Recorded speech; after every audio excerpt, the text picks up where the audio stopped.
Hey guys, it's Brie. So I'm really sorry if you can hear the wind in the background. It just has been a very blustery day here in the UK. Today's video is going to be on how to store your menstrual cup for an extended period of time. I went onto my Facebook page today and asked you guys what you wanted to see, like I sometimes do, and by far the most popular request was for me to do a video on the history of menstruation. However, that's going to take me a bit of time to study and get now the train's coming. You see, I can't win. I tried to film this already once before and it's just distractions. Anyway, sorry. And it's going to take me a while to get all the info I need to do that video, so I thought today I'd just do a quick simple one, which is how to store your menstrual cup for an extended period of time. And this, I think, was asked by someone who is pregnant, because they seem to be implying this would be for around 9 months. And that to me implies pregnancy, so congrats if that was you who asked me this question. But how to store your menstrual cup for an extended period of time? Well, the first thing is, you could use this like for this particular lady wants to, if you are pregnant and you know you're not going to be using it for several months because of the pregnancy and also after you've given birth.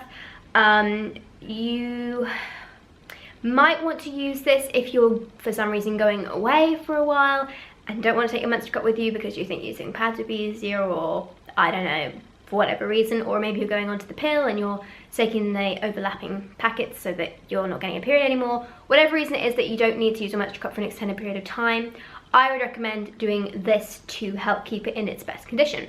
So after you've used it for the last time before you want to store it, make sure you rinse it out really well. And by that I mean just under the tap with cold water and some hypoallergenic soap, just rubbing all around the rim like this, just to make sure you get it really clean, all around the grip rings and particularly inside, and hold it up to the light and just make sure there's absolutely no dry blood in it.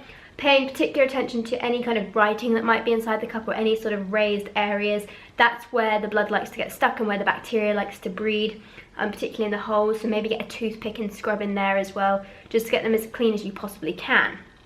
Then what I would do is I would recommend you sterilize this in your usual way that you would. So some people like to boil them in a pan of hot water for 5 minutes. Some people like to put them in a microwavable cup with water for 5 minutes. Some people like to use Milton sterilizing tablets and soak them in that for around 15 to 24 hours. Sorry, 15 minutes to 24 hours. So yeah, just whatever you currently use to sterilize your cup, just do that. Then take it out and put it on a paper towel or a reusable towel, wipe, whatever you want to call it. Just to let it dry, and make sure, this is pretty crucial actually, I can't get it to balance there. Make sure that you let this cup dry completely so there's not a speck of moisture on it before you put it away again. This will help stop bacteria breeding on it and also will just help keep your cup in better condition. So when it's completely bone dry and there's not a speck of moisture on it, take the little cotton bag that it comes with. If it doesn't come with a cotton bag, the only one I currently know of that doesn't come with a breathable cotton bag of the cup to be stored in is the Sabelle cup. Might just be the pink Sabelle cup, but I know that one comes with a silicone bag. If you have the Sabelle cup and the silicone bag, try and find a little cotton pouch or something like this to store it in, because you want it to be breathable. Just pop it inside its little bag like you usually would. You can do up the drawstring, that doesn't matter. It's still, as you can see, not airtight in here.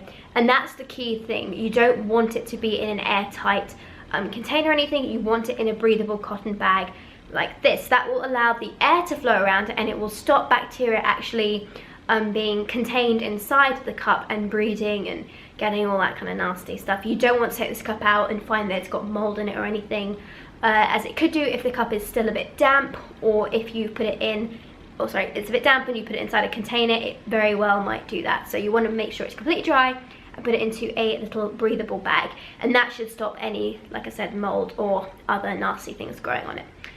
I don't think there's really anything else you need to do. It's pretty simple to store a menstrual cup. The only thing I'd recommend you don't do is put this in a really warm environment. Keep it at room temperature. So if you have a cupboard that's very near your heater, or it's just particularly warm, maybe store it somewhere else for the time being that isn't quite as warm. It doesn't have to be cold. It can be room temperature, like I said, but just not really hot, because again, that will encourage the bacteria to grow. So yeah, I hope you found this video helpful, guys. Please subscribe. Don't forget you can get menstrual cups and cloth pads from my website down below, preciousstars.net. This was the Lena cup that I used to demonstrate this video with. Thank you for watching. Please subscribe and I will talk to you later. Bye.